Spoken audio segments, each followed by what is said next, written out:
यूं चले जाते, समझी? हरी नीली बिजली होती है महाराज, बिजली।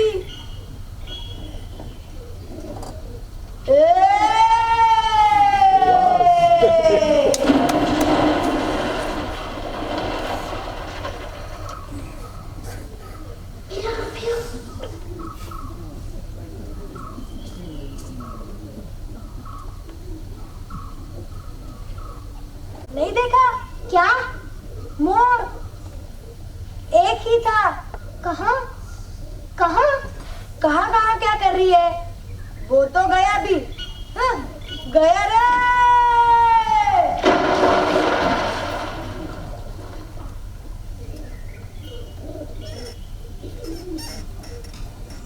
तो सचमुच मोर आया था, अपने 1000 आंखों वाले पंख फैलाकर।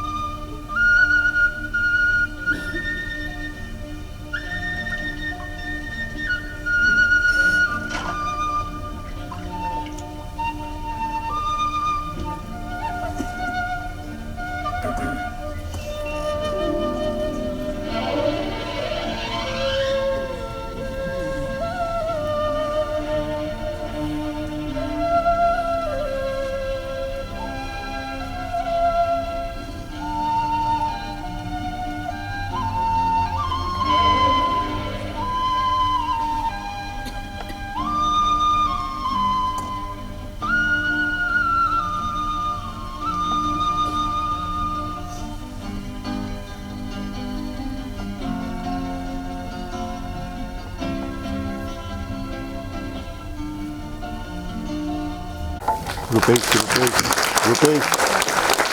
काय चुकीचं आहे. नंदाताई, माननीय वसंत आबाजी ढाके यांचाही तुम्ही सत्कार करावा.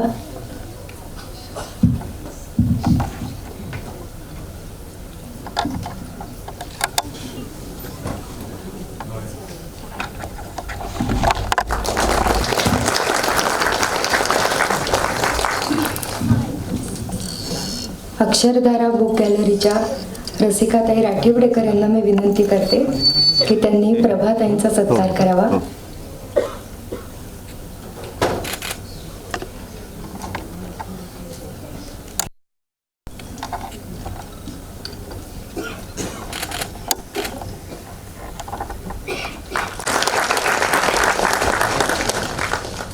रसिकाताई, क्रांती कानडे सरांचा सत्कार करावा.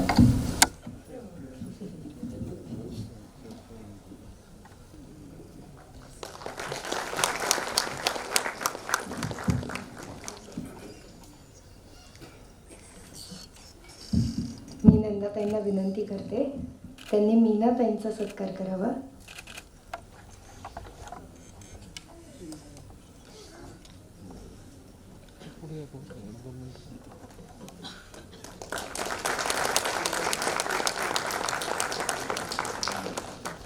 धन्यवाद नंदाताई, धन्यवाद रसिकाताई.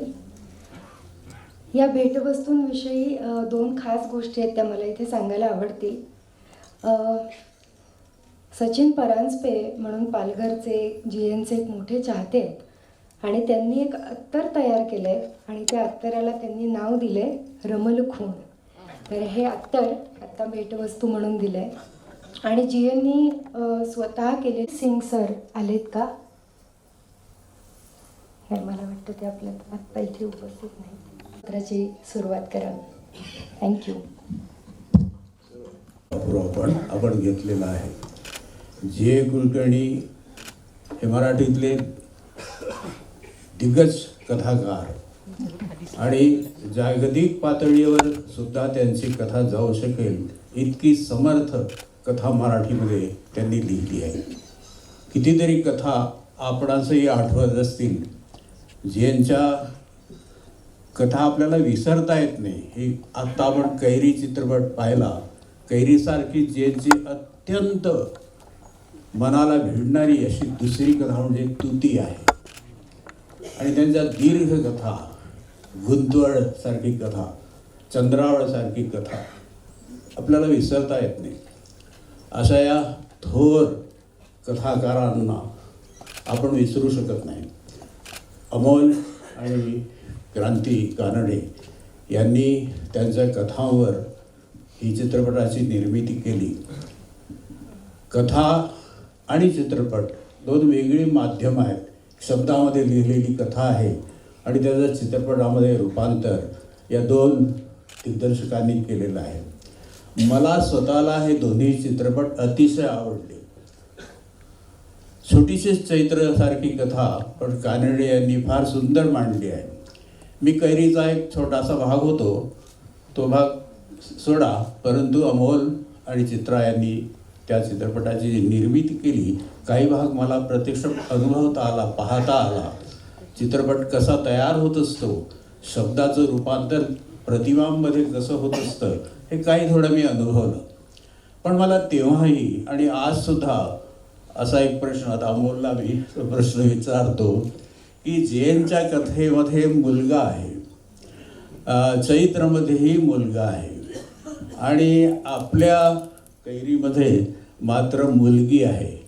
आणि ते जे गाव आहे जयंतच्या कथेतलं आणि आपल्या चित्रपटाच्या मधलं जे गाव आहे हे सुद्धा वेगळं आहे. म्हणजे टेक्स्चर या दृष्टीनं त्या गावाचं पोत रखरखीत राखाडी असं आहे आणि हे जे गाव आहे ते वेगळं आहे. तर याचं कारण आपण मुलगी तिथे ठेवलेली आहे, यामुळे वातावरणसुद्धा बदललं आहे का, स्थळसुद्धा बदललं आहे का, म्हणजे या दोन गोष्टींचा काही संबंध आहे का, की माझीच ही निवड कल्पना आहे असं आपण म्हणूया. आपण बोला. सगळ्यात पहिलं म्हणजे रुपेश, कैरी जरी नाव असलं तरी ते कैरी आणि तुती अशा दोन्ही कथांचं मिश्रण करून ते बनवलेलं आहे. आणि ही सजेशन GNची स्वतःचीच होती. जेव्हा मी त्यांना भेटलो आणि कैरीवर चित्रपट बनवण्याची कल्पना सांगितली तेव्हा ते म्हणाले की तुम्ही तुती पण वाचा. आणि एवढंच नाही तर मग आमच्या खूप गप्पा झाल्या. खूप मला GNचा खूप सुंदर सहवास त्या निमित्ताने लाभला. मगाशी उल्लेख केला गेला GNच्या पत्रव्यवहाराबद्दल. माझ्याबरोबरही काही त्यांचा अतिशय सुरेख पत्रव्यवहार आहे. मी तो कधीच प्रसिद्ध केला नाही किंवा GNच्या बरोबर मला जे काही अद्वितीय क्षण मिळाले त्याचाही मी कधी कुठे उल्लेख केला नाही. याचं एक अगदी साधं कारण, GA हे अतिशय त्यांचं स्वतःचं खाजगी आयुष्य जपणारे आणि त्याला मान देणारे अशी व्यक्ती होती. त्यामुळे त्यांच्याबरोबर जे मला खाजगी क्षण अनुभवायला मिळाले ते कुठे प्रसिद्ध करून त्याला गालबोट लागू नये असं मला मनापासून वाटतं. आमचे जे काही ऋणानुबंध होते, जे काही बंध होते ते तितकेच आमच्यापुरतेच राहावेत असं मला आजही वाटतं. हे आधी सांगायचं कारण मुलाची मुलगी का केली. मला असं वाटतं की आपण सर्वसाधारणपणे जेव्हा लिखित शब्द त्याचं माध्यमांतर करतो तेव्हा आपल्याकडे विशेषतः मराठीमध्ये मला हे जाणवतं की आपण मग पालेकर कथेशी किती प्रामाणिक होते इथपासूनच सुरुवात करतो. वसंतानी सुद्धा आत्ता प्रश्न जो विचारला तो प्रामाणिकपणाबद्दल शंका न घेता परंतु अशाच अंगाने विचारला की हा बदल का बुवा केला, म्हणजे तुम्ही का अप्रामाणिक राहिला. मला असं वाटतं की तानी मावशीचा जो गाभा आहे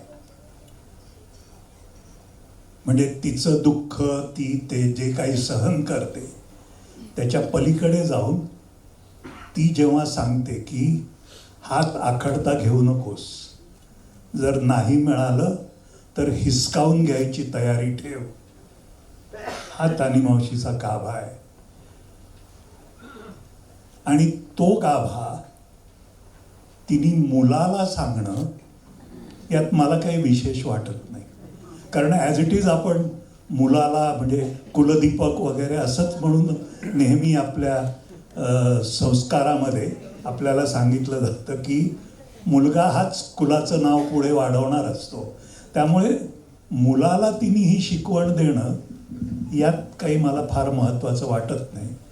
पण ती शिकवण जर तिने मुलीला दिली आणि तिचं शेवटचं वाक्य जे आहे ते मला अतिशय महत्त्वाचं वाटतं की आयुष्य वाया घालवू नकोस माझ्यासारखं. ही शिकवण एका मुलीला देणं हे माझ्या दृष्टीने खूप महत्त्वाचं आहे. आणि हा विचार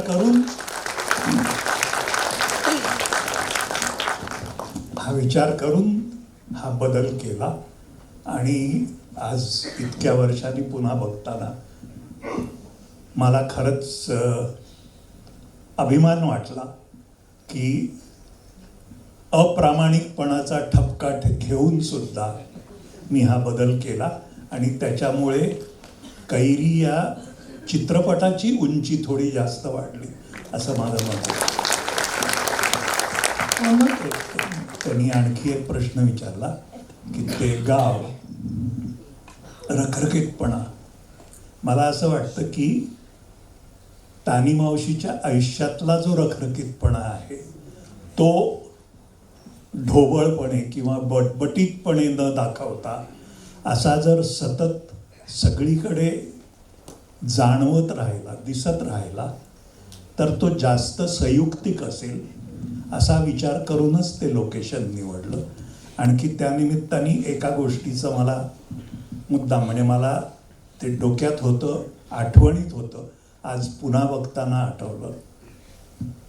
हरेश्वरची जी त्यांची ट्रिप आहे, मी ट्रिप खरी हरेश्वरला नाहीच, परंतु ती म्हणते की चल आपण हरेश्वरला जाऊया. आणि हरेश्वरला जाण्यासाठी म्हणून त्यांचा जो प्रवास आहे तो प्रवास मी सबंध सुकलेल्या गवतांमध्ये चित्रित केला. आणि याच्यासाठी आम्ही खूप कष्ट घेतले होते. म्हणजे कोल्हापूरच्या फिल्म सिटीमध्ये एक छोटीशी जागा मी इन ॲडव्हान्स बुक केली आणि तिकडे त्यांना सांगितलं इकडे काही छाटणी करायची नाही, काही करायचं नाही, हे जे काही गवत वाढेल ते वाढू द्या. आणि शेवटी जेव्हा चित्रीकरणाची वेळ आली तेव्हा ते म्हणाले की अहो हे काय सगळं सुकून गेलंय, सगळं केलंय, आम्हाला ते साफ करायला तुम्ही कधी म्हणाल ते सांगा. मी म्हटलं हे शूटिंग झालं की साफ करायचं. हा विचार करून त्या सुकलेल्या गवतांमध्ये आणि तिकडून तो जो प्रवास सुरू होतो तो एका विहिरीमध्ये, जिकडे ते दोघेच बसले आहेत, विहिरीच्या पाण्यातल्या प्रकाशाच्या कवडसाचे हे त्यांच्या चेहऱ्यावर दिसतात वगैरे वगैरे. हे सगळं जे एक माझ्या दृष्टीने म्हणजे चित्रकार म्हणून मला असं वाटतं की या ज्या प्रतिमा आहेत, ही जी दृश्यात्मकता आहे, या दृश्यात्मकतेमधून तिचं स्वप्न, तिचं राहिलेलं किंवा तिला जे आयुष्यात मिळावंसं वाटत होतं, तानी मावशीला जे कधी मिळालं नाही, त्याची श्रीमंती ही जर मी या पद्धतीने दाखवू शकलो, लोकांना कितपत कळते मला माहीत नाही, किंवा कळावी म्हणून बघा असं करून कुठचीच फ्रेम दाखवायची मला, तो माझा पिंड नाही, मला आवडत नाही. ते कुठेतरी मागे पार्श्वभूमीत राहावं, ते झिरपत राहावं आणि त्याचा जो लोकांच्यावर, प्रेक्षकांच्यावर जो काही परिणाम होईल मला तो जास्त महत्त्वाचा वाटतो आणि त्याच दृष्टीने मी माझे सगळे चित्रपट हे अतिशय संयत पद्धतीने आणि अतिशय न बोलता खूप काही सांगायचा प्रयत्न करणारे असेच असतात. हा मला पण एक प्रश्न आहे. हा सिनेमा एखादा अप्रतिम तरल सुंदर कवितेसारखा मला वाटला आत्ता, आणि तो बघत असताना मला एक प्रश्न पडला की वास्तविक पाहता जीएनची जी भाषा आहे ती विलक्षण आहे, प्रतिमांनी अत्यंत समृद्ध आहे. आणि ती जी भाषा आहे, म्हणजे मी उदाहरणार्थ 2-3 वाक्य आणली आहेत लिहून, आपल्याला ते दृश्य आहे इथे दाखवलेलं आहे, परंतु ते तसं नाही आहे. जीएनने असं म्हटलं आहे की एक एक विहिरीतून उगवल्यासारख्या मातीच्या घागरी डोक्यावर ठेवून वर येणाऱ्या बायका इथे आहेत त्या बायका, परंतु जीएनचं वर्णन काय आहे, विहिरीतून वर येणाऱ्या घागरी वर ठेवून डोक्यावर ठेवून येणाऱ्या दिसणाऱ्या अशा त्या बायका एक एक दिसायला. किंवा आणखी आहे, तानी मावशी चूल पेटवते, जाळाने जीभ दाखवली, थोड्याच वेळात चुलीभोवती हातभर लांब लाल प्रकाश पसरला. किंवा आणखी एक आहे की तानी मावशीला त्यावेळी देखील जुन्या देवघराचा वास होता. आता हे जे आहे, हे जे काव्य आहे, हे अमोलने अप्रतिम नवकाव्य निर्माण केलेलं आहे हे दिसतं आहे आपल्याला. ते विहिरीतून त्या पाण्याचे जे कवडसे आहेत त्या दोघींच्या चेहऱ्यावरचे ते पाहताना, ते वडाचं झाड आणि त्याचा पाचोळा आणि तिथे त्या विसावलेल्या दोघीजणी हे पाहताना, ते काव्य चित्रपटातलं काव्य, दिग्दर्शकाला जाणवलेलं काव्य आपल्याला दिसत राहतं. परंतु हे जे जीएनचं काव्य असतं, जीएनच्या ज्या प्रतिमा असतात त्यांचं काय करावं असा प्रश्न नाही का पडला? ते कसं अनुवादित करता येईल असा प्रश्न तर पदोपदी कदाचित पडला असेल. त्यावर आपण काय शोधलं? याच्यावर माझी जीएनच्या बरोबर जी पहिली भेट झाली, त्या भेटीमध्ये जीएननी स्वतः मला असं सांगितलं की अमोल, माझे शब्द विसरून जा आणि तू तुझ्या भाषेत याच्यावर चित्रपट बनव. जीएन सारखा थोर लेखकच हे म्हणू शकतो की माझे शब्द विसरून जा. मी अनेक आणि अतिशय दर्जेदार चांगल्या लेखकांशी, नाटककारांशी माझा खूप जवळून संबंध आला आणि बहुतेक सगळे आपल्या शब्दाबद्दल किती आग्रही हा फार माइल्ड शब्द झाला, किती दुराग्रही असतात. शब्दाच बद्दल नाही तर कॉमा आणि फुलस्टॉप बद्दल सुद्धा त्यांना हे कळत नाही की शब्दांच्या पलीकडे जाणारं हे माध्यम आहे आणि त्या माध्यमाची स्वतःची भाषा आहे. ती भाषा जर मी शोधली नाही तर खरं म्हणजे मी अप्रामाणिक असेन. म्हणजे आता तुझे विचारलंस की जीएननी शब्दातून जे काही व्यक्त केलं, अशा अनेक म्हणजे जीएनच्या लेखनातले असे अनेक अनुभव आपण टिल काउज कम होम आपण बोलत राहू शकतो. परंतु म्हणजे आणि जड पिळ्याप्रमाणे पाय घेऊन दत्तू चालायला लागला. आता काय तुम्ही दाखवणार? जड पिळे दाखवणार? काय दाखवणार?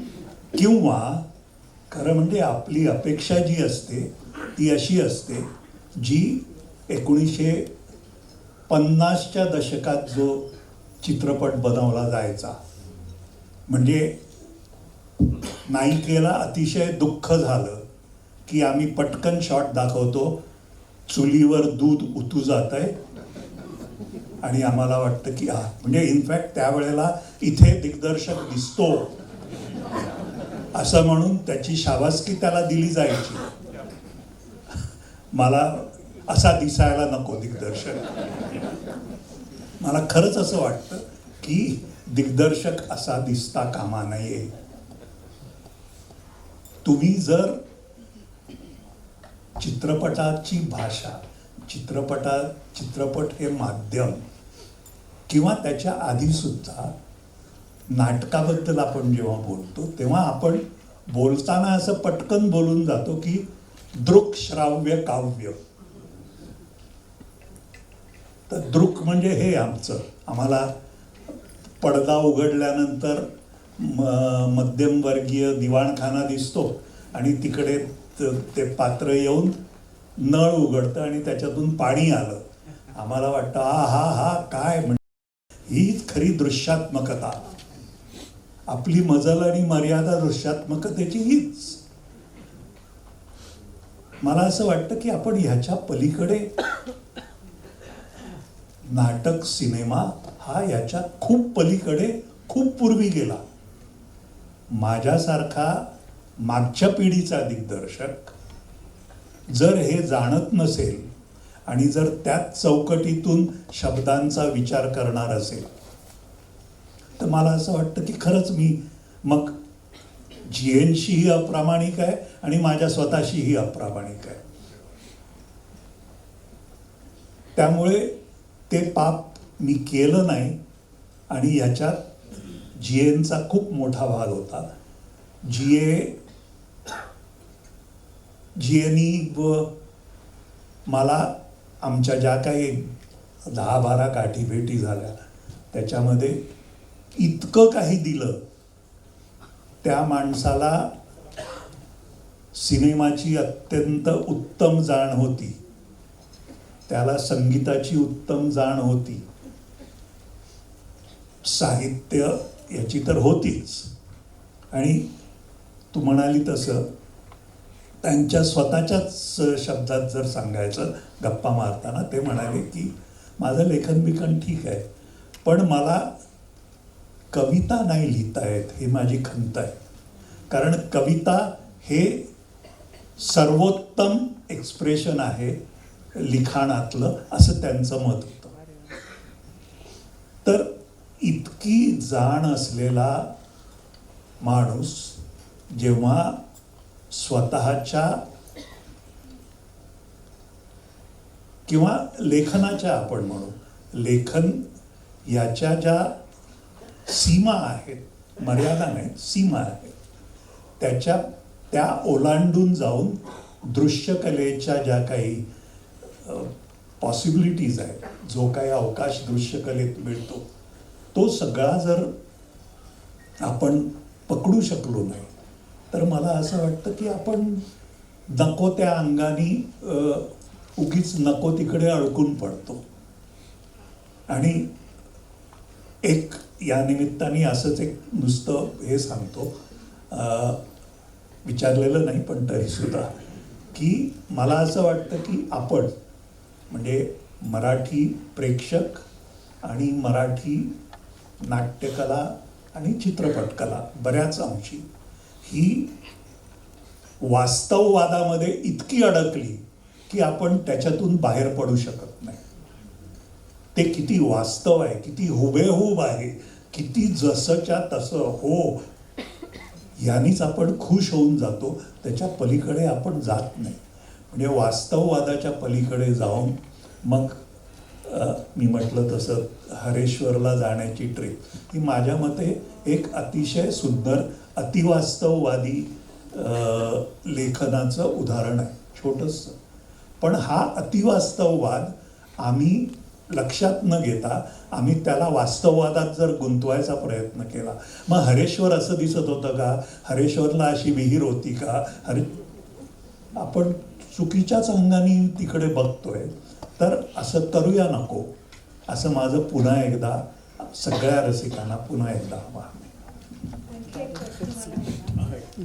नाही नको. की अप्रतिम असं बॅकग्राऊंड म्युझिक आहे या सिनेमाला, अप्रतिम.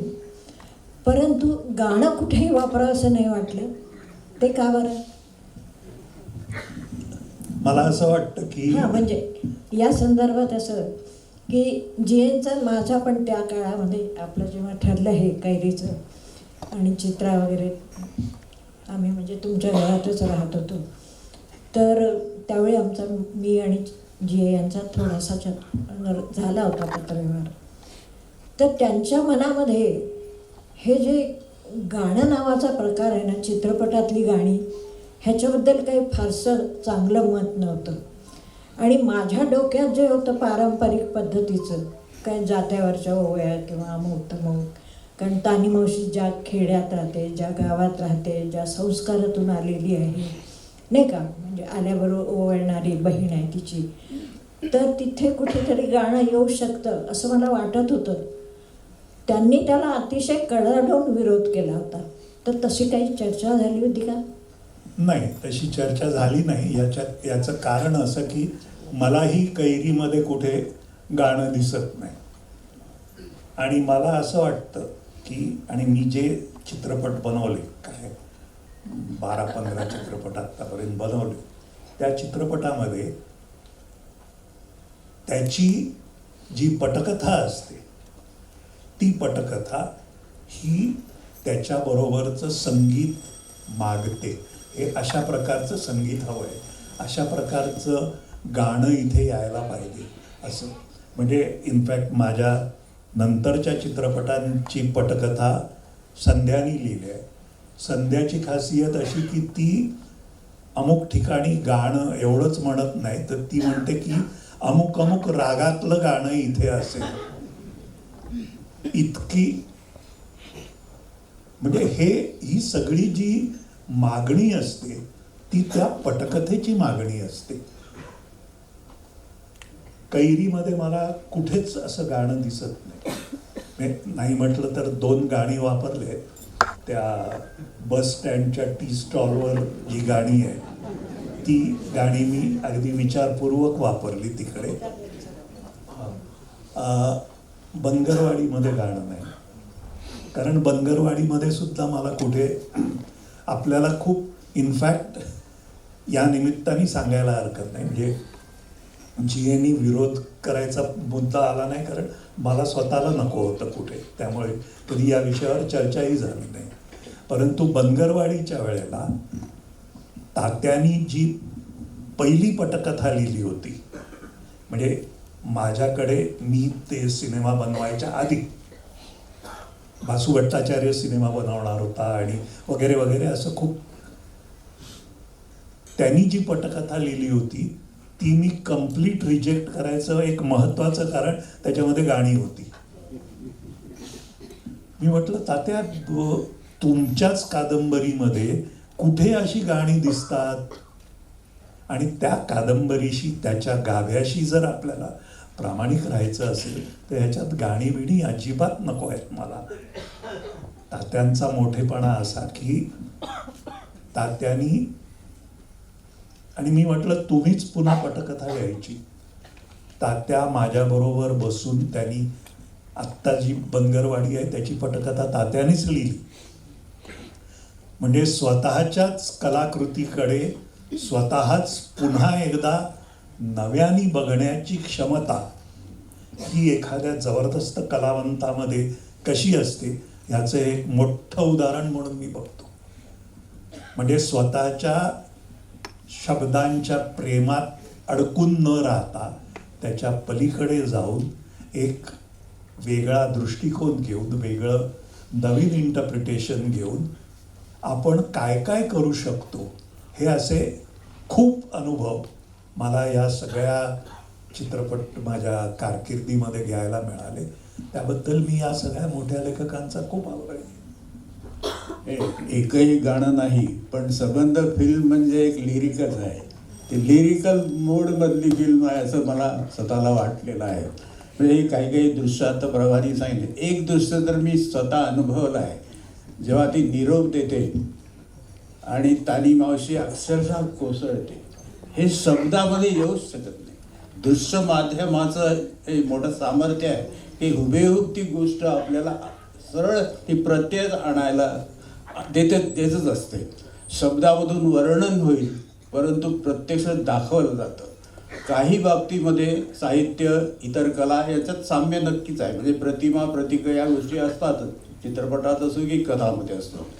मला असा एक प्रश्न या संदर्भामध्ये पडला की म्हणजे मगाशी तू सांगितलं ते अगदी बरोबर आहे की एखादी कथा वाचल्यानंतर दिग्दर्शकाच्या मनामध्ये ती एक वेगळी कथा तयार होते किंवा इंटरप्रिटेशन म्हणूया, आणि मग ते आपल्याला आपल्या कलेच्या भाषेत ते मांडायचं असतं.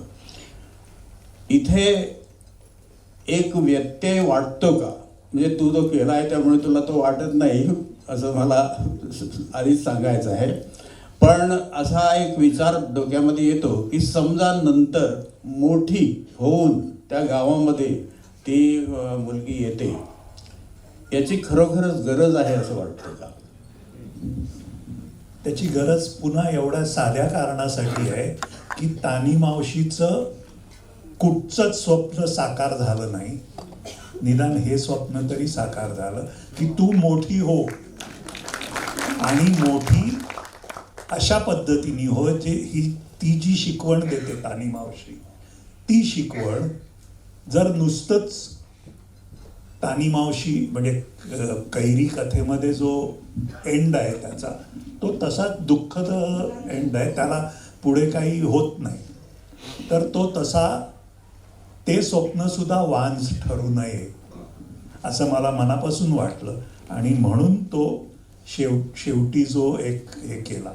आणि एका बाजूनी तानी मावशी आणि दुसऱ्या बाजूनी जाधव मास्तर, दोघांच्यातलं जे जाधव मास्तर सुद्धा सांगतात की तू जर मोठी झालीस तर मला काही वाईट वाटणार आहे का, मी बोलवीन ना तुला उद्या.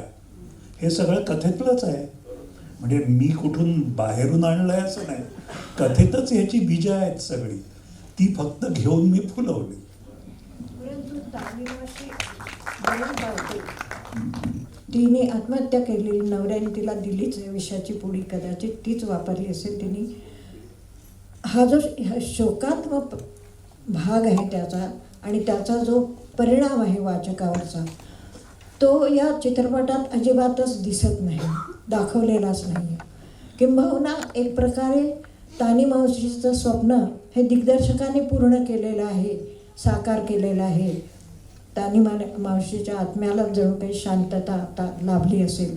परंतु जे जन्मभर जे शोकात्म आयुष्य ती जगलेली आहे, आणि मला असं वाटतं की अजूनही माझ्यासारखे हळवे श्रोते जर असतील तर अनेकांच्या डोळ्यांमध्ये आजही पाणी आलं असेल असं ते सगळं जीवन आहे. माझ्याही आलं बघताना, त्यामुळे त्याच्यातला शोकात्म कुठे गेला नाही. पण ही शोकात्म अखेर का आपण टाळली? पुन्हा तेच सांगेन की त्या नोटवर संपून ते वांझ राहिलं असतं असं मला वाटतं. ते वांझ न राहता तानी मावशीचं निदान एक स्वप्न तरी पूर्ण व्हावं. मला असं वाटतं जर म्हणजे कैरी बनवायला मला 12 वर्ष लागली. म्हणजे जेव्हा मी जीएना म्हटलं की मला बनवायचं आहे तेव्हापासून आमचे अनेक हे झाले, पण ॲक्च्युली बनवायला मला 12 वर्षाचा काळ घ्यायला लागला. वेगळी कारणं खूप काय मुख्यतः आर्थिक कारणं. परंतु जर जीए हयात असते तर माझी 200% खात्री आहे त्यांना हा शेवट आवडला असता.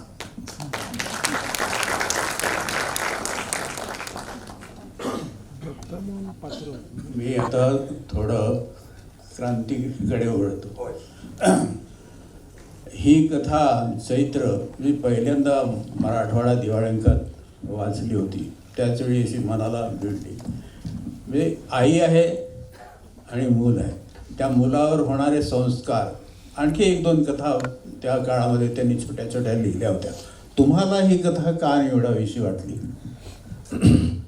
मी 3ऱ्या वर्षाला फिल्म इन्स्टिट्यूटच्या अभ्यासक्रमाला होतो फिल्म डिरेक्शनच्या, आणि महेश एलकुंचवार आले होते आणि त्यांच्याबद्दल फारशी विशेष माझ्या वर्गातल्या इतर विद्यार्थ्यांना माहिती नव्हती, कारण ते नॉन मराठी होते.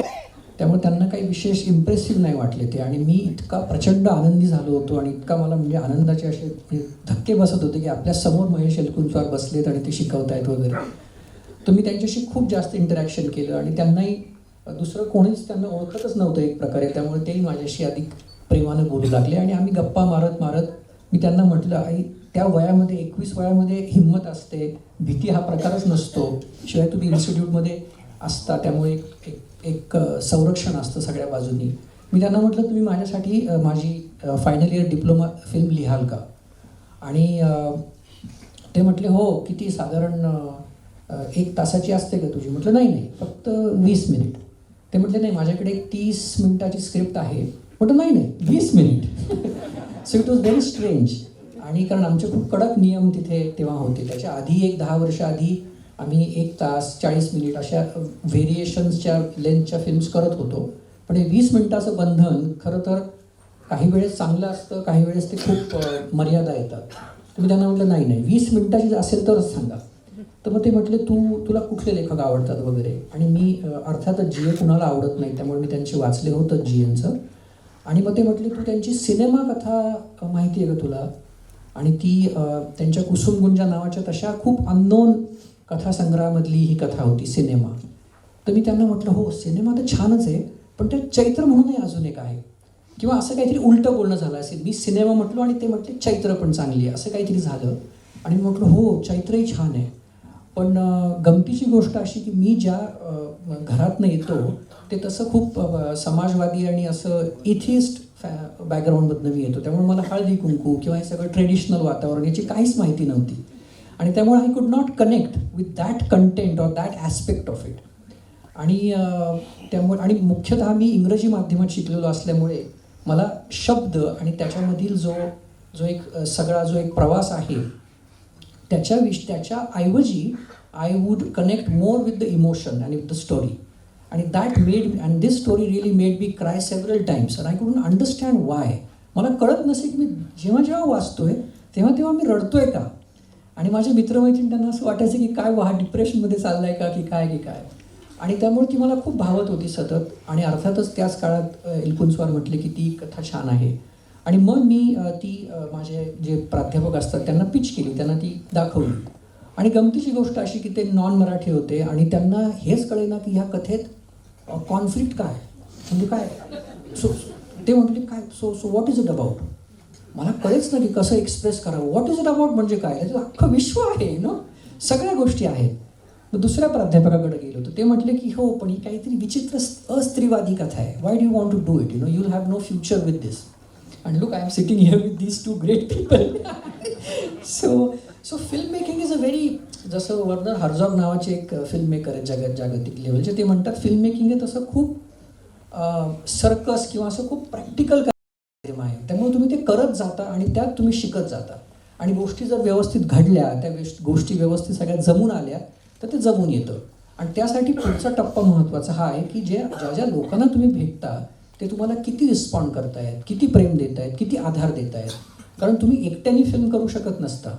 एक लेखक आहे ज्यांनी तुम्हाला एक महान काहीतरी कथा दिली आहे, तो लेखक आता नाही आहे ज्याच्याशी तुम्ही चर्चा करू शकता. मध्येच तुमचे असे काही प्राध्यापक किंवा असे काही लोक आहेत जे म्हणतात की अर्थहीन कथा आहे, म्हणजे मीडिऑकर आहे असं ते म्हटले. पण त्यांना जी ए कुलकर्णी माहिती नाही. असं सगळंच खूप, आपण एका अशा देशात जगतो की जिथे खूप वेगवेगळ्या लेव्हल्सवर ज्ञान आहे आणि त्याच मध्ये असं भरपूर अज्ञान आहे. आता त्याच्यातनं मार्ग काढायचा तो कसा? एका तरुण 20-21 वर्षाच्या मुलांनी. तर मग मी ते सगळं, मग म्युझिकचे एक आमचे प्राध्यापक होते, त्यांना जाऊन भेटलो. आणि ते म्हटले की नाही, याच्यात काही म्हणजे संगीत दिल्यासारखं काही नाही आहे. तर तू असं कर की हे जे आपले गावातले जे पुण्यातले जे बडवे असतात वेगवेगळे, ते ड्रम्स काय ते ब्रास ब्रँड किंवा असे असतात, तसे त्यांना बोलव, एकदा पूर्ण रेकॉर्ड करून घ्या आणि ते मारून टाक त्याच्या मागे. पण एवढा मोठा. मग अजून चौथा एक प्राध्यापक, ते डायरेक्शनचे, ते म्हणतात की काय ही बेसिक एक्सरसाइज आहे, don't treat it very seriously. Just go head and finish it. आता अशा वातावरणात आणि हे राष्ट्रीय चित्रपट शाळेमध्ये जर होत असेल तर बाकीचं काय ना. मग how do you basically come back and still have that faith. So that faith was because I could cry, because the story made me cry several times. आणि इतक्या वेळा मी ओक्साबोक्शी रडायचो की नाही म्हटलं मला हीच करायची आता कुठल्याही परिस्थितीत. आणि ऑफकोर्स मग जेव्हा तुम्ही ती करू लागता तेव्हा मग तुम्ही अशा लोकांना जाऊन भेटता. उदाहरणार्थ भास्कर चंदवरकरांकडे जेव्हा मी गेलो तेव्हा तोपर्यंत माझं सगळं बजेट संपलं होतं. आणि फिल्मला तेव्हा आमच्या इथे मला वाटतं सुनील सर पण आहेत, सुनील सुक्तनकर, आणि ते डायरेक्शनचेच टीचर स्टुडंट FTIला होते का. हां, तर तेव्हा तर आम्हाला 5 का 8 का 10 हजार रुपये हे होतं काय बजेट. म्हणजे 10 हजार रुपयामध्ये तुम्ही कुठल्या प्रकारची फिल्म कशी करू शकाल असं. तर आता करायचं काय. तर by the time I finished making this film I was left with 800 rupees budget. आणि आता काय करायचं. आता हवं तर भास्कर चंदावरकर यांचंच म्युझिक हवं. मग त्यांना जाऊन भेटलो. मग ते आले, त्यांना फिल्म दाखवली. आणि मी जाताना माझ्या असं थरथर कापत होतो मी चक्क की आता काय सांगायचं त्यांना. तर ते म्हटले की बजेट काय आहे. तर मी म्हटलं सर माझ्याकडे बजेट नाही हो, माझ्याकडे फक्त 800 रुपये आहेत. आणि हे खरं आहे. आणि बऱ्याच फिल्म मेकर्सना म्हणजे अमोलदांना सुद्धा कित्येकदा अशा अडचणी येत असतील. फक्त 800 रुपयाऐवजी काय एक 80,000च्या 2 लाखाच्या. पण बेसिकली फिल्म मेकिंगमध्ये आर्थिक अडचणी आणि त्याच्यावर म्हणजे कसं तुम्ही मात करता हीच सगळी फार मोठी एक प्रक्रिया असते. त्यामुळे आय समटाईम्स वंडर की ज्या पद्धतीनं लेखक GA कुलकर्णी किंवा हे ज्या शब्द लिहिताना त्यांना फक्त एक पेन आणि पेपर आहे आणि इतके कमी बंधनं आहेत. आणि आम्हाला एवढे प्रचंड बंधनं असतात की ते फार अवघड आहे. आम्ही टिकलो, जगलो, फिल्म्स करू शकलो आणि करतोय ही फार मोठी एक चमत्कार आहे. जसं डेव्हिड लीन म्हटला की दे मेड अस, म्हणजे we got to make this films itself is a miracle. So मग भास्कर चंदावरकर म्हटले की ठीक आहे, पण मग ते सगळे आपण म्युझिशियन्स आणणार, त्यांना ते कसं. मी म्हटलं माझ्या त्याच्यासाठी पैसे नाही तो सर. ते म्हटलं ठीक आहे मी सगळं करतो खर्च. आणि त्यांनी तो सगळा केला. आणि त्यांना ऑब्व्हियसली हे विचित्र बोलणं होईल की त्यांना त्याचं नंतर नॅशनल अवॉर्ड मिळाले. तर that is not the point. The point is he had already done something far more beautiful and important than national award. He had put that faith in a young boy, and that's very important. Many great artists, are great artists, but they're not necessarily great teachers or great supporters. And that was one great quality that Bhaskarda, of course, had, And from what I hear from Amolda right now, when his whole conversation with GA, त्यांचं सगळं जे संभाषण GAंशी आहे, त्याच्यातनं मला असं कळतंय की इनफॅक्ट GA सुद्धा एक खूप अप्रतिम शिक्षक होते. Because he was able to sort of, bring out the best in his collaborators, So त्या अशा प्रवासातनं ते गेलं. आणि ऑफकोर्स मी जेव्हा सोनाली कुलकर्णीच्या आधी मी माधुरी दीक्षितला अप्रोच केलं होतं. बघा ना, 21 वय ही हिंमत कुठनं येते. तर मी असं लिहिलं होतं की मराठी जसे बंगालीमध्ये रवींद्रनाथ टागोर आहेत तसं मी मराठीतल्या GA कुलकर्णींची कथा घेऊन करतोय म्हटल्यावर मला एवढं बळ आलं होतं की मी कुणालाही अप्रोच करू शकतो. तर गंमत अशी की किती विचित्र असतं सगळं आयुष्य. तेव्हा ती अमेरिकेत मला वाटतं गेली होती लग्न होऊन का असं काहीतरी, आय थिंक सो. हो, पण गंमत ऐका ना, मी तिला अप्रोच केलं कारण तेव्हा मोहन आगाशे आमच्या FTIचे डायरेक्टर होते. आणि तिनं मोहन आगाशेंनी माधुरीबरोबर काम केलं होतं कुठल्या तरी एका MF हुसेनच्या फिल्ममध्ये. तर मी त्यांना जाऊन म्हटलं की तुम्ही करा कॉन्टॅक्ट तिला, आता तुम्हीच एक प्रकारे प्रोड्युसर आहात फिल्मचे. तर म्हटलं ठीक आहे, असं ईमेल घे, नंबर घे. कॉन्टॅक्ट केला. ती तिथनं मला म्हटली हो ठीक आहे, पण कधी तुझ्या डोक्यात आहे शूटिंग. मी म्हटलं फेब्रुवारीच्या ह्या तारख्या. ती म्हटली नाही मी एप्रिलला परत येणार आहे. तर मी इथल्या STD PCO बूथवरनं माधुरीला सांगतो नाही तारखा आमच्या फिक्स आहे, आमच्या शूटिंगच्या तारखा फिक्स आहे, माधुरी असू का अमिताभ बच्चन.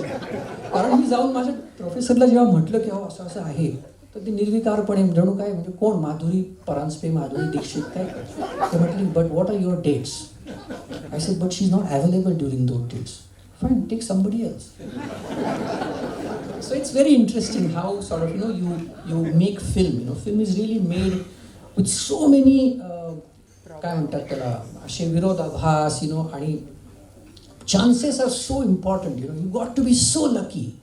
म्हणजे भास्करदा जर नसती ह्या फिल्मवर आणि दुसरं कोणी असतं तर त्यांनी काय म्युझिक दिलं असतं देवाच ठाऊक. आणि मी पण आत्ता कैरी बघताना मी 20 वर्षांनी बघतोय ती फिल्म, थिएटरमध्ये पाहिली होती आणि आत्ताही बघताना त्यांनी किती तरल आणि किती गोड म्युझिक दिलं आहे. आणि त्यामुळे ती सगळी तरलता जी आहे ती जसं अमोलदा म्हटले की ते वेगवेगळे माध्यमं, मला त्याच्यामध्ये अजून एक असं ॲड करावं असं वाटतं की सिनेमा ऑब्व्हियसली ह्या सगळ्या गोष्टींचं गोष्टी आणि तुम्ही असा दोघांच्या मध्ये कुठेतरी जन्माला येतो. I don't think it can be really defined. म्हणजे I don't think direction is something like a skill which can be taught. Film direction is more of a philosophy, is more of manager bringing all these magical things together. Because it can't be a skill. How do I define? आता मी कसं सांगू तुम्हाला चैत्राचा formula? मलाच परत तशी करता आलेली नाही. अमोलदांनी कैरीसारखी परत केली नाही.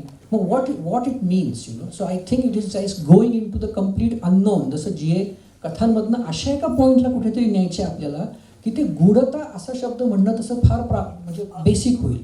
त्याच्या अशा कुठेतरी पॉईंटला जायचे की जेव्हा ते नशीब हा शब्द वापरायचे तेव्हा तो it was much larger, you know, की do we really know the meaning of these moments. Do we really know की आता काय होणार आहे या पात्रांचं, आपल्याला खरंच माहिती आहे का. आणि त्या अनुषंगानं जर मी कैरी केली असती तर कदाचित, कारण माझा त्यावेळेस जो झोक होता तो सतत त्या वयामध्ये प्रेमभंग आणि फिल्म मेकिंग असं चालू असल्यामुळे मी कदाचित तो सॅड एंड घेतला असता, you know, because every story that I was telling everybody ended in a sad, you know, sad situation. की they burn the house, they leave each other, you know, they just leave the country, they leave that city, you know, असं. So I would have probably chosen more pessimistic end. नाही, एक फक्त छोटीशी comment. तू बोलत असताना तू बोलताना म्हणालास की चैत्रबरोबर माझा कुठे कनेक्ट होत नव्हता, विशेषतः तुझ्या घरातलं वातावरण, आणि तू नास्तिक असल्यामुळे तुला हे सगळे रीतिरिवाज वगैरे माहीत नाहीत. त्याच्यातला जो ओटी म्हणजे काय हा मला वाटतं तुझाच प्रश्न असेल.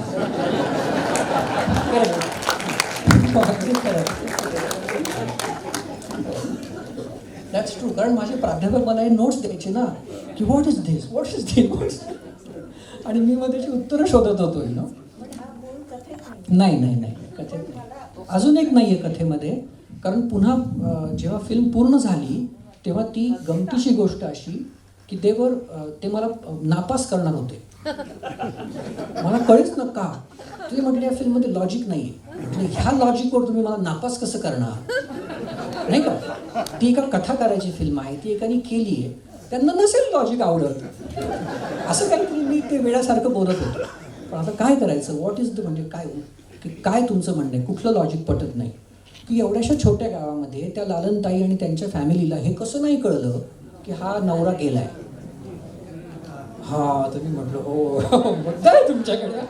कारण वाचताना आपण ह्या गोष्टी गॅपनी भरत जातो, आपण ते भरत जातो एक प्रकारे. जसं आपण चित्रकाराचं चित्र बघताना लाईक निगेटिव्ह पॉझिटिव्ह स्पेसेस भरत जातो. आणि मग आता काय करायचं, आणि मग ती पॅच केलेला आहे. करेक्ट. तो साऊंड पॅच केलेला आहे. तो डायलॉग नाही आमच्याकडे, I think, or something like that. आणि मग तो साऊंड पॅच केला की कालच काशीहून आलेला, मग तो मुद्दा सुटला ना. असं नाही. मी म्हटलं तसं नको तिकडे आम्हाला वास्तववादच फक्त. ते कसं नाही कळलं, आणि बाकीची फिल्म किती छान आहे याच्यावर नाही, आम्ही तेवढंच. करेक्ट. आणि ह्याच फार छान म्हटले. हे सगळी फिल्म झाल्यानंतर मला कित्येक लोक येऊन म्हणायचे बाकी सगळं ठीक आहे पण तुमचं एक चुकलं, ते ओटी देताना ती आधी हळदी कुंकू भरते आणि मग ओटी देते. तर म्हटलं हो पण तो मुद्दा नाही तो जाऊ दे, ते काही फरक पडत नाही, असं नाही, ती चूक आहे. म्हटलं हो मान्य, पण पुढे काय. मग त्या बाई मला म्हटल्या की पुढं अजून फार महत्त्वाचं आहे, जिची काही चूक नव्हती तिला शिक्षा दिली तुम्ही. हां, तिचा दुसरीचा नवरा का नाही मेला. नाही, पण मला असं वाटलं की जेनी त्यांच्या स्वभावानुसार एका अतिशय निरागस आणि ज्याला काही अजून माहिती नाही अशा मुलाच्या तोंडून की नाना गेले हे त्यांना कळू द्यायचं नाही का, इतकं सूचक ते मृत्यूचं वर्णन केलेलं आहे. पण ती घटना जिवंत करावी, वास्तवात जाऊ द्या, परंतु ते कुठेतरी भरावं असं वाटलं नाही का तुम्हाला, असा मोह नाही का झाला. आणखी थोडीशी लांबली पण असते फिल्म. नाही, मी अगदी प्रामाणिकपणे हे सांगेल की आय वॉज लर्निंग, मी शिकत होतो. माझा तितका 100% कंट्रोल नव्हता त्या सगळ्या माध्यमावर, त्या सगळ्या गोष्टींवर. आणि मला खरोखर याची कल्पना नव्हती की ती इतकी, तिला पुढे इतके पुरस्कार मिळतील, इतकं तिला हे कौतुक मिळेल वगैरे वगैरे. पण आम्ही त्या झोनमध्ये असतो, त्या 3 वर्षामध्ये त्या फ्लोमध्ये आम्ही सतत असतो. त्यामुळे मला जितकं मॅक्सिमम माझं ब्रेन चालत होतं ते सगळं वापरून मी तेव्हा ते निर्णय घेत गेलो. परंतु मला एक मात्र फार महत्त्वाची गोष्ट ही होती की GNची जी ओरिजिनल संहिता होती त्याच्यामध्ये जे त्यांचे डायलॉग्स होते ते जवळजवळ 90% इतके सुंदर होते की मी तेच वापरले. आणि गमतीची गोष्ट अशी की माझं अज्ञान जे आहे ना, त्या सगळ्या हळदी कुंकू आणि त्या गोष्टींचे खाचा खळगा याचं मला ज्ञानच नव्हतं ना. म्हणजे एक 5% ज्ञान नव्हतं, फक्त 95% ज्ञान होतं. त्यामुळे आय सेड की हां फाईन, दिस इज ओके, म्हणजे वर्क होत आहे ना, हां ठीक आहे पुढे. शिवाय ते त्यांना सामोरं जाणं त्या बाईंना म्हणजे अपशकून आहे. हो हो, हा अतिशय सूचक आणि कमालीचा संस्कृतीशी निगडीत अगदी खरं आहे.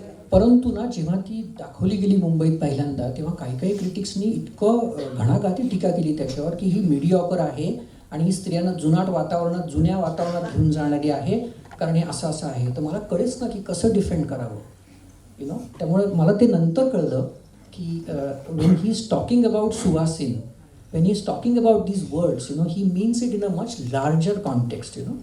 It's not connected to that.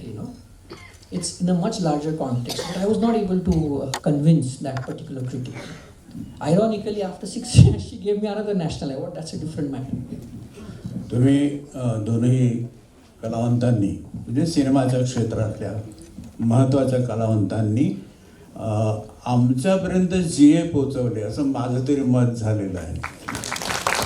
आणि ज्यांच्या कथेतला जो अर्क आहे, जी भावना आहे, एकूण प्राणीमात्राविषयी, जगाविषयी, लहान मुलांविषयी, स्त्रियांविषयी, हे सगळं आपण वेगवेगळ्या अँगलमधून व्यक्त केलेलं आहे. आणि त्यामुळे अमोलची कलाकृती अमोलचीच आहे, दुसऱ्या कोणाची नाही. पण अमोलने GNची कृती जी आहे ती आपल्या भाषेत मांडलेली आहे. आणि क्रांती कानडे यांनी चैत्रसारखी कथा, GNचीच कथा आहे, ती फक्त GNचीच असू शकते, पण तुम्ही ती तुमच्या कलाधर्माप्रमाणे ती आमच्यापर्यंत पोचवली आहे. त्यामुळे मला असं वाटतं, अर्थात काही दिग्दर्शकांनी म्हटलं आहे की कोणाची कथाबिथा घ्यायची नाही, जे दिग्दर्शकाला सुचेल तेच त्याचाच चित्रपट करायचा. कारण एकाने म्हटलं आहे की ते अतार्किक असा जो ऐवज असतो कथेतला, कवितेतला, नाटकातला, तो चित्रपटात येणं अशक्य असतं. म्हणजे वेगळ्या भाषेत प्रभाने ते मगाशी म्हटलं होतं. परंतु चित्रपटामध्ये आणखी काही खूप वेगवेगळ्या गोष्टी मिळतात ज्या कदाचित शब्दातून सांगता येत नाही. त्यामुळे या दोनही लोकांच्याबद्दल मी एक रसिक वाचक म्हणून कृतज्ञ आहे. आणि अमोलच्या बाबतीमध्ये मी हे प्रश्न आम्ही उपस्थित केले आता, पण खरे म्हणजे हे खरे प्रश्न नाहीतच. एक त्यांचं काय दृष्टिकोन आहे त्या कथेकडे पाहण्याचा, किंवा एकूण चित्रपट बनवत असताना त्यात स्वतःचंही काही सांगायचं असतंच, तर ते कसं काय व्यक्त केलं जात असतं हे आपल्याला थोडंसं या लोकांकडून काढायचं होतं. अंतिमतः आम्ही एकच अमोलला असा प्रश्न विचारतो की GNची ही कैरी कथा चित्रपट रूपाने पूर्ण झाल्यानंतर तुला कसं वाटलं?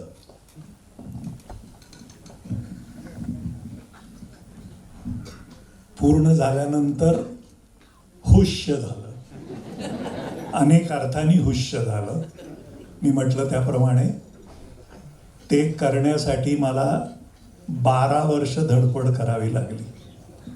ही मला वाटतं आपल्याकडची खऱ्या अर्थाने शोकांतिका म्हणायला आपल्याला हरकत नाही की चांगला दर्जेदार चित्रपट बनवण्यासाठी आपल्याला इतकी मगजमारी करावी लागते आणि तरी ते करता येईलच याची शाश्वती नसते. आज तर म्हणजे आजच्या पिढीबद्दल इकडे मला फारसे दिसत नाही आहेत, पण आजच्या पिढीच्या लोकांना तर 100 crore क्लबमध्ये गेली का एवढं एकच यार्डस्टिक आहे. म्हणजे चित्रपट बघायचा आणि तो अप्रिशिएट करायचा, मग त्यांनी किती कमावले हे एकमेव तत्व घेऊन आज आपण चित्रपट बघतो. ते सुख त्यांना लखालाभ हो, मला त्याबद्दल काहीच म्हणायचं नाही. परंतु कैरी बनवल्यानंतर मी हे करू शकलो, बनवू शकलो आणि जे GNच्या बरोबर चर्चांमधून, म्हणजे इनफॅक्ट याचे पहिले पटकथेचे 2 ड्राफ्ट्स GNच्या बरोबर मी शेअर केले होते. त्याच्यावर त्यांनी त्यांची मतं दिली होती, त्यांची टीका, त्यांचं हे, आमची खूप चर्चा झाली. खूप म्हणजे मला खूप समृद्ध करणारा असा तो प्रवास होता. ते होत होत होत होत शेवटी 12 वर्षांनी मी ते, म्हणजे वेगळ्या अर्थाने मला असं वाटलं की तो वनवास होता तो की लागला. आज वनवासाबद्दल बोलणं सुद्धा जरा डेंजरसच आहे, परंतु हा वनवास नक्कीच सार्थकी लागला असं मला वाटतं. आणि आज बघताना असं वाटलं की मला अभिमान वाटला की ही इतकी एक चांगली कलाकृती आम्ही सगळे मिळून बनवू शकलो, याबद्दल मला अभिमान वाटला. मला सुद्धा याचा एक- थोडासा हिस्सा झाल्याबद्दल आणि अप्रतिम काम. आणि मला एक जाणवलं की गेल्या 20 वर्षामध्ये एवढ्या इतक्या अप्रतिम ह्या JNच्या कथांवर आधारित हे 2 सिनेमे, त्यांना पुरस्कार मिळाले एवढं वगैरे वगैरे वगैरे. पण मला आश्चर्य असं वाटतं की गेल्या 20 वर्षात मराठी सिनेमा हळूहळू विशेषतः अधिक काय म्हणजे प्रकट रूपात आपल्याला दिसतोय. परंतु कुठल्याच प्रकारे साहित्यिकांच्या साहित्यावर किंवा कथांवर फिल्म्स बनत नाही. म्हणजे आपण वाचतोय की नाही, are people reading or not, because there is so much great literature available right now. No, we are in the midst of this great literature. मला एक कादंबरी सांगते मी, धग कादंबरीवर तुम्ही करा. Sure sure. मला इलकुंचवारांनी नंतर चैत्र बघितल्यावर सांगितलं होतं शरणकुमार लिंबाळेंच्या अक्करमाशीवर तू फिल्म कर म्हणून. पण at the same time it is very difficult to make his right. जितकी संवेदनशील फिल्म असेल, म्हणजे पॅराडॉक्स असा आहे की तुम्ही जितकी छान फिल्म तुम्हाला करायची असेल तितकी ती निर्माण करायला अवघड आहे, अशी सध्याची स्थिती आहे म्हणजे बॉम्बे फिल्म मेकिंगमध्ये. आणि जरी ती झाली तयार तरीसुद्धा तिला डिस्ट्रीब्यूट करणं त्याच्यापेक्षा अजून डबल अवघड आहे. म्हणजे तो जितकी मूर्ख असेल आणि बावळट असेल तितकी ती पटकन डिस्ट्रीब्यूट होते. म्हणजे आपल्याला ही भीती नाही वाटत की आपला वेळ जो आहे, राष्ट्रीय वेळ एकच गोष्ट आपल्याकडे सगळ्यांकडे समान आहे, पण ती वाया जाती असं वाटत नाही. त्यामुळे आपण मग चांगल्या कलाकृती वाचणं, त्या निर्माण करणं, त्यासाठी एकत्र जमणं. त्यामुळे आत्ता सगळे आपण एवढे जमलो आहे, 300चं थिएटर आहे आणि 400 लोक आले होते. हा फार मोठा म्हणजे चमत्कार आहे. त्यात अजून सगळे जिवंत आहोत. काही वर्षांपूर्वी हे दोन्ही चित्रपट मी पाहिले होते आणि आज पाहताना ते पुन्हा ताजेच आहेत असंच वाटलं. अतिशय सुंदर ही दोन्ही चित्रकृती होत्या. मी आपणा दोघांचे आभार मानतो. ते असे चित्रपट आपण बनवले यासाठी, आणि आज या ठिकाणी थोडासा संवाद करता आला यासाठी सुद्धा. हे काही सांगायचं आहे का, आपण बोलायचं आहे का, थांबायचं काय? ठीक आहे चर्चा. ओके, बरं. सगळ्यांचे आभार. Thank you so much. आणि आपण इथे